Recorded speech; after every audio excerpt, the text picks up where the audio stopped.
నమస్తే అండి, food and fun టైల్స్కి స్వాగతం. ఈరోజు క్రిస్పీగా ఉండే చామగడ్డ ఫ్రై చేస్తున్నానండి.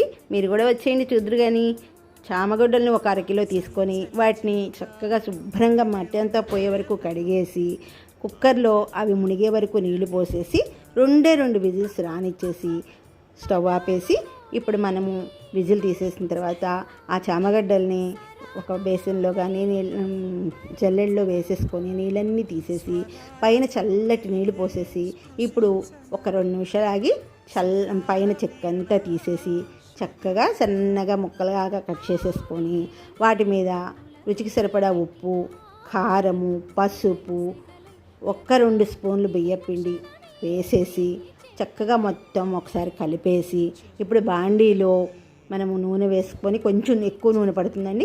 నూనె వేసేసి తిరగమాత గింజలు, ఎండుమిరపకాయ, 1 చిటికెడు ఇంగువ వేసేసి దాంట్లోనే కరివేపాకు వేసేసి 2 పచ్చిమిరపకాయ ముక్కలు వేసేసి ఈ తిరగమాత అంతా వేగిన తర్వాత ఈ మనము చామగడ్డలన్నింటినీ కలిపిన మిశ్రమం ఉంది కదండి, ఆ దాన్ని ఈ తిరగమాతలో వేసేసి చక్కగా ఒక 5 నిమిషాల పాటు అలా మొత్తం కలిపేసి వేయించేసేసి చక్కగా క్రిస్పీగా వేయించేసుకున్నామనుకోండి, చాలా బాగుంటుంది.